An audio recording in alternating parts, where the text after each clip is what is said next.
총리님, 오늘 대정부 질문 답변 시에 문재인 정부 시절 경찰 인원 중력에 대해서 증원에 대해서 많이 말씀하셨는데 혹시 더 추가로 말씀하실 내용 있으신가요? 네, 아까 제가 지난 정부에서의 증원 숫자를 제가 잘못 말씀드린 것 같습니다.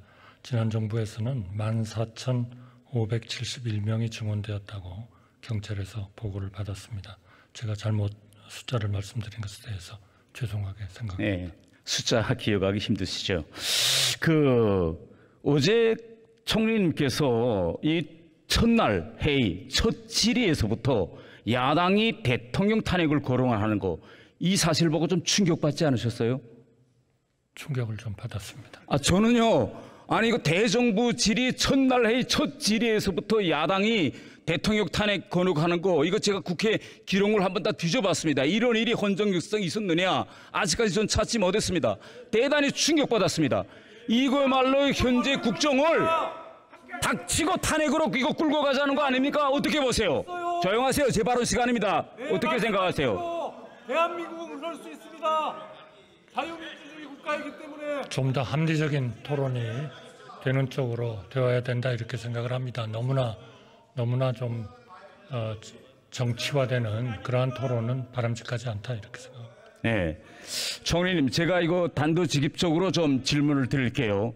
지금 저는 후쿠시마 오염수 이 방류 문제를 정치적으로 호재로 활용하는 이 정치 세력은 세계에서 사실상 북한 노동당, 중국 공산당, 그리고 이 대한민국에서 더불어민주당뿐이다. 저는 이렇게 생각하시는데 제 평가가 맞는가요? 진보당도 있습니다.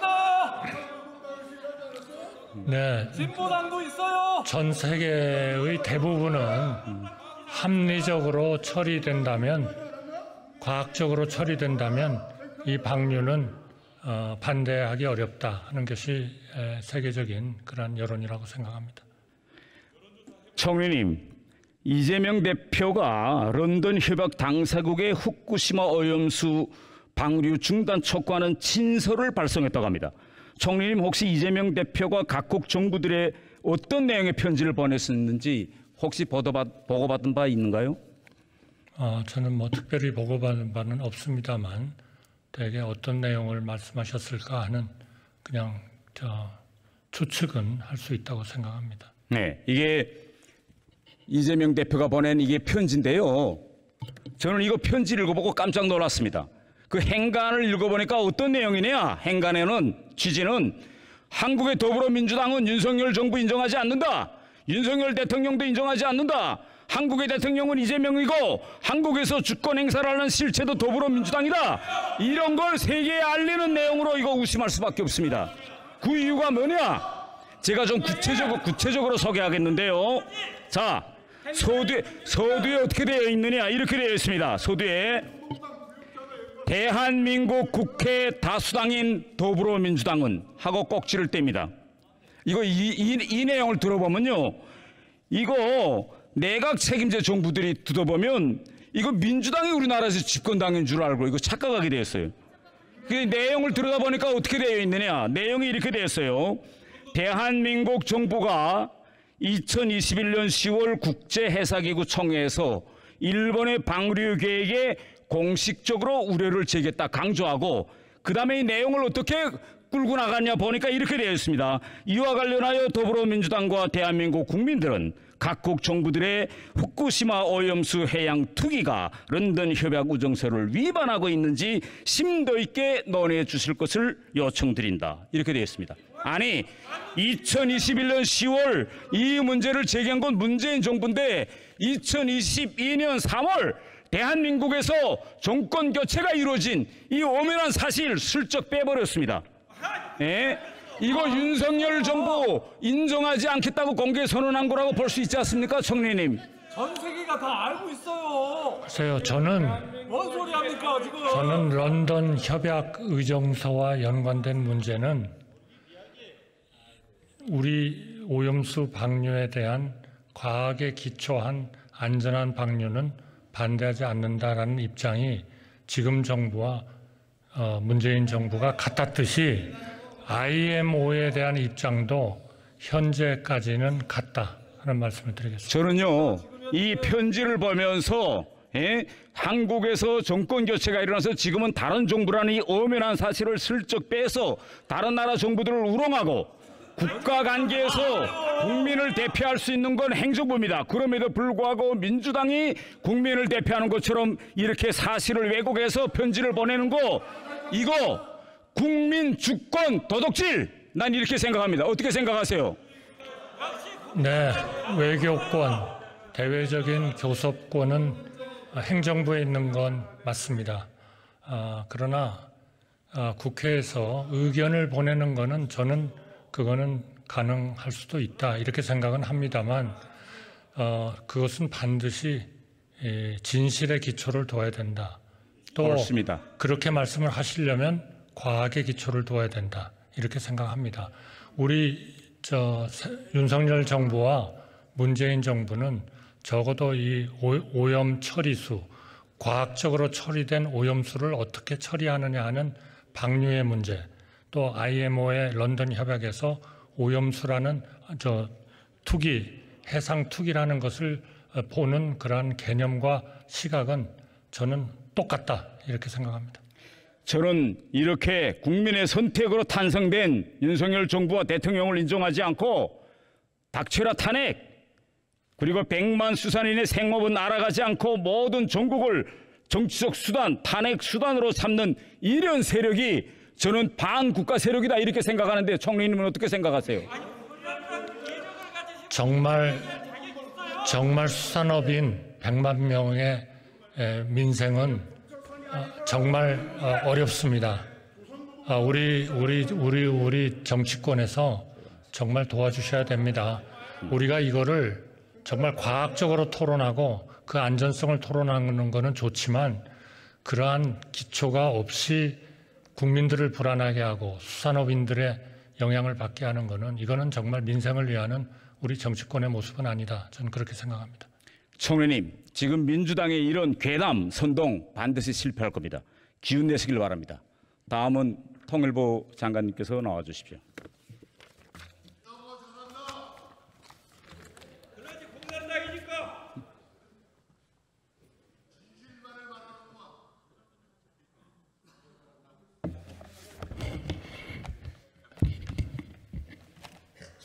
장관님, 지금 윤미향 의원을 국회의원직에서 제명시켜야 한다. 이 요구가 지금 빗발치고 있습니다. 이 문제를 좀 일하게 하려고 했는데 아까까지 앉아있더니 본인은 또 지금 없네요. 윤미향 의원은 지금 일본 시민사회 어느 곳에 가든 조청령은 있다. 조청령 행사 참석이 뭐의 문제냐 이러면서 국민의 혈세를 받은 대한민국 국회의원이 남조선 괴뢰라는 말을 듣고도 현장에서 최소한의 항의, 퇴장 이런 행동을 하지 않았습니다. 장관님 혹시 일본에 있는 조청련 어떤 단체인지 알고 계십니까? 네, 알고 있습니다. 대법원 판례에 따라서 반국가 단체로 규정되어 있는 것을 알고 있습니다. 윤미향 의원은 뭐라고 이야기하느냐? 간도 대학살 행사에 참석하여 한국 사회에 일본의 반인권 유린 행위에 대하여 알리고 싶었다고 하고 있습니다. 그런데 조청련이 9만 3천 명의 제1농포들을 북한으로 보내 생지역으로 미열어 놓은 반인권 단체라는 점은 한 번도 지적하지 않았습니다. 혹시 제가 잘 모를 수도 있는데 장관님께서는 윤미향 의원이 조청련을 비판했다는 이런 사실 들어본 적 있으십니까? 통일부는 이 문제와 관련해서 현재 그 경위를 조사하고 있는 그런 상황입니다. 제가 북한에서 초등학교 시절에 저희 학급에 부모를 따라서 북한으로 북송되었던 친구가 하나 있었습니다. 이 친구가 기회가 있을 때마다 조용히 저에게 뭐라고 했느냐. 지상 낙원인 줄 알고 왔는데 이렇게 지옥인 줄 몰랐다. 자기를 일본에서 데려온 부모가 원망스럽고 정말 일본에 가고 싶다고 펑펑 울었습니다. 당시 철이 없었던 저는 걔 보고 야, 너 이런 말 하면 안 된다 라고 속으로 생각하면서 또 그에게 야, 이거 이러다가 너 동무들하고 다 멀어질 수 있어 그런 말 자꾸 하면 저 자체도 속으로 저희하고 놀다가 이거 큰일 나겠구나, 내가 피해를 보겠구나 라고 생각했습니다. 그런데 정말 몇 년 후에 그와 그 온 가족은 간첩으로 몰려서 수용소로 끌려갔습니다. 아마 지금쯤은 아마 살아남지 못했을 수도 있습니다. 자네들을 인질로 잡힌 조천영 사람들은 지금도 할 수 없이 그에게 충성 헌금을 바치고 있습니다. 북한에 간 북송 제1교포들은 쪽발이, 째뽀라는 차별과 멸시를 받았고 이동 국민으로 분류되어 신분 상승의 길이 막혔습니다. 지금 그들이 자유를 얻을 수 있는 오직 한 가지 길은 탈북밖에 없습니다. 세계는 조청년의 북송 사업을 현대판 노예 무역이라고 지금 규탄하고 있습니다. 그런데 막상 대한민국 국회의원은 조청년이 무슨 문제냐 생각하고 있습니다. 그렇게 일본의 반인권 유린 행위를 폭로한다고 하면서 위안부 할머니들을 이용하면서도 막상 북한 인권 문제만 나오면 침묵하고 있습니다. 장관님, 왜 이렇게 침묵하고 있을까요? 혹시 알고 계시는 사실이 있습니까? 여튼 이 문제와 관련해서는 통일부는 남북교류협력법에 위반이 있는 여부를 지금 조사 중에 있습니다. 저는요, 이 윤미향 의원 본인이 자유를 찾아온 탈북민들을 다시 북한 지역으로 보내려고 회유한 이런 반인권 유린 행위자로 지금 의심받고 있다고 저는 생각합니다. 저 화면을 좀 봐주십시오. 윤미향 의원과 남편은 2016년 중국에서 자유를 찾아서 대한민국에 온 북한 탈북민들에게 북한으로 돌아갔다라는 거 회유했다는 저렇게 보도가 여러 번 계속 나오고 있습니다. 아직도 윤미향 의원은 자유를 찾아온 탈북민에게 지역으로 돌아가라고 회유한 사실이 있는지 없는지 이에 대한 입장을 밝히지 않고 있습니다. 그런데요, 더 큰 문제는 뭐냐? 이러한 반국가적 행위에 대해서 지금 민주당 의원들이 지금 침묵하고 있는 겁니다. 지금까지 인권 문제에 대해서 앞장서 떠들던 민주당과 민주당 의원들이 왜 이 사건에 침묵하고 있는지 혹시 장관님은 아십니까? 네, 그건 제가 말씀드릴 의지에 있지 않습니다. 장관님, 네, 지금 이번에 장관이 되셨으니까 앞으로 이재명 민주당 대표도 만나실 계획이 있으신가요? 네, 기회가 되면은 만나도록 하겠습니다. 장관님께서 오늘 대정부 질의에 나오신 김에 공개적으로 이재명 대표와 민주당을 향해서 중국 싱하이밍 대사한테서 훈시만 듣지 말고 탈북민도 우리 국민이니 강제 북송하지 말라고 요구도 좀 하고, 그리고 후쿠시마 오염 처리수 문제로 수십 개의 나라에 편지 보낼 때 중국의 탈북민 강제 북송도 막아달라, 이런 편지도 좀 함께 내용에 넣어서 보내달라고 좀 한번 공개적으로 요청해 주시겠습니까? 네, 통일부는 북한 이 중국에 있는 탈북민들이 난민의 지위를 가져야 되고 그들의 자유 의사에 따라서 그들이 한국으로 온다고 한다면은 저는 수용 원칙을 제가 공개적인 자리에서 수차례 확인을 하고 있습니다. 앞으로 이 주한 대사들 예방할 계획이 있으신가요? 혹시 주한 중국 대사, 싱하밍 대사도 만날 계획이 있으신가요? 예, 통상적으로 통일부 장관이 새로 취임을 하면은 한국에 들어와 있는 제외 대사들은 의례적으로 만나는 그런 기회가 있습니다. 그때 강제 북송 막아달라고 꼭 강조해 주십시오. 네. 네. 그리고 얼마 전 통일부가 국회에 북한인권재단 이사 추천을 요청하는 12번째 공문을 보냈다고 합니다. 그런데 이거 민주당이 이번에 받아들일까요? 통일부는 북한 인권법에 따라 북한 인권재단이 정상적으로 출범할 수 있도록 국회와 계속해서 소통해 나가도록 그렇게 하겠습니다. 저는요 별로 기대하지 않습니다. 왜냐면요, 이 북한 인권법이 국회에서 통과될 때까지 민주당의 반대로 11년 걸렸습니다. 그리고 북한 인권법이 통과된 지 7년이 지났는데 민주당의 반대로 북한 인권재단은 출범도 못했습니다. 그런데 김여정이 대북전단 금지법 만들려고 하니까 얼마 걸렸느냐? 6개월밖에 안 걸리고 만들어졌습니다. 대북전단 금지법 이거 철폐해야 됩니다. 저는요 북한 인권 문제에서 가해자이자 포갑자 독재 정권인 김정은의 편을 들면서 이렇게 북한 인권 문제만 나오면 입을 닫고 숨어버리는 이 더불어민주당은 이거 민주당이라는 이름을 달 자격도 없는 이런 정당이라고 생각합니다. 그러니까 지금 민주당 의원의 반국가적인 행태를 보고서도 말을 못하고 있는 겁니다. 여러분, 이런 것이 바로 공산 전체주의에 맹종하는 겁니다, 여러분. 들어가십시오. 다음은 외교부 1차관께서 나와주십시오. 발언 주의하세요. 발언 주의하세요. 네, 발언 주의하세요. 쓰레기 발언 주의하세요. 네. 오 의장님.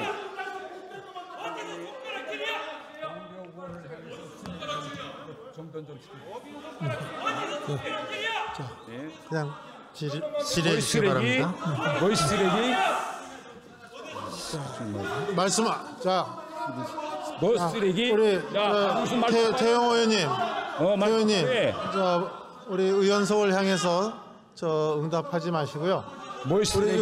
우리 의원님들, 이거 자료 좀 정리해 주십시오. 의원님들 그 말씀을 하더라도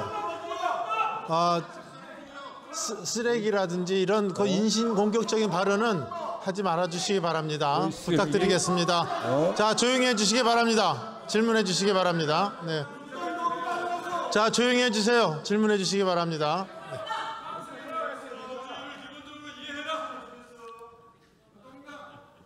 자, 질의 계속하겠습니다. 차관님, 네.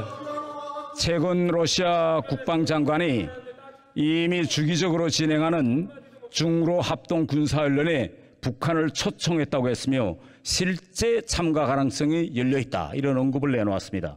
앞으로 우리 영내에서 핵을 가진 북중으로 3대 핵 보유국들이 핵전쟁을 가상한 합동 군사 연습까지 벌린다면 역내 안보 구조가 다시 한번 요동칠 것 같습니다. 이에 대한 정부의 선제적 대책이 있습니까? 우선 제가 보기에는 지금 이 러북중 밀착은 서로의 이해관계가 워낙 다르기 때문에 앞으로 어떤 식으로 굴러갈지는 조금 더 지켜볼 필요가 있다고 생각이 되고요. 이 러북중 군사 협력이나 이런 또는 가능한 어떤 동향에 대비해서 한미 동맹을 기반으로 해서 대응해야 되겠지만 동시에 한미일 안보 협력을 사전에 강화해 둔 것은 이럴 때 잘 균형하게 사용할 수 있는 툴이라고 생각합니다. 지금 안보 환경이 이렇게 급박하게 돌아가고 있음에도 불구하고 어제 대정부 질의에서 야당은 우리가 캠프 대비해서 얻어낸 것이 뭐냐, 둘러리 서고 일본 오염수 방패막이 역할밖에 한 것도 있느냐라고 하면서 이거 계속 포함했습니다. 아니, 우리가 실제 캠프 대비해서 얻어낸 거 없는가요? 한 분 좀 말씀해 주세요. 캠프 데이빗 한미일 정상회담에서는 우선은 잘 아시다시피 안보적인 측면에서 삼국 간의 안보 협력이 훨씬 더 공고하고 제도화됐고, 뿐만 아니라 경제, 첨단 기술, 인적 교류 이런 부분에까지 협력의 폭도 넓어지고, 또 산업이나 상무 이런 분야 장관들까지도 이 정례적인 협의를 갖도록 해서 그 부분에 있어서의 협력도 제도화시킨 측면이 있습니다. 그리고 무엇보다도 지금 탈냉전 이후에 30여 년 동안 국제 질서가 판이 바뀌는 상황에서 우리가 한미일 협력을 통해서 새로운 질서에서 조금 더 주도적이고 조금 더 그 역할을 제고시킬 수 있는 기반을 만들었다는 점에서 의미가 크다고 봅니다. 차관님, 만일 우리가 또 윤석열 대통령이 국내 정치적 부담을 무릅쓰고 한일 관계 개선을 위해서 가감하게 결단하지 않았다면 바이든 대통령이 이 캠프 데이비드 프로세스 이거 엄두냈을까요? 어떻게 생각하십니까? 한미일 3국 협력이 이렇게 강화된 데는 기본적으로 한일 관계가 그전보다 좋아졌기 때문에 가능했다는 것은 뭐 누구나 다 인정할 수 있는 자명한 사실입니다. 차관님, 지금까지 일본이 이런 공동 성명을 통해서 명시적으로 한반도 통일을 지지한다고 입장을 밝힌 적이 있습니까? 제가 알기로는 이번이 처음입니다. 저는 그 점이 매우 중요하다고 생각합니다.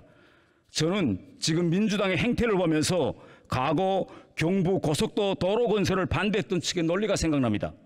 당시에도 자동차 없는 나라에서 당장 경제에 도움도 되지 않는 건설에 막대한 돈을 쏟아붓는다면서 건설 현장에 들어눕기까지 했습니다. 윤석열 정부도 과거 격렬한 반대에도 불구하고 경부 고속도로를 건설한 박정희 정부처럼 흔들림 없이 캠프 데이비드 도로를 끝까지 건설해 주기를 바랍니다. 당장 내년 상반기 2차 3국 정상회의를 서울에서 꼭 성사시켜서 이 캠프 데이비드 이 뉴노멀 도로가 시간표대로 건설되고 있음을 보여줘야 합니다. 그리고 캠프 데이비드 프로세스가 빨리 제도화되도록 그러한 방도 중에 하나로 캠프 데이비드 프로세스 사무국, 이걸 우리가 서울에 유치하는 이 문제에 시동을 걸어야 된다고 저는 생각하는데 차관님의 생각은 어떻습니까? 지금 한일중 협력의 경우는 이미 잘 아시다시피 서울에 사무국이 있습니다. 근데 한미일 협력도 이제 그동안의 안보 협력 중심에서 의원이 확대되면서 이번에 여러 분야로 확대됐고, 그에 따라서 협력 사업들도 많이 늘어났기 때문에 그런 어떤 사무국 같은 상설 조직의 필요성이 사업이 진전되면서 더 계속 늘어날 것으로 보고요.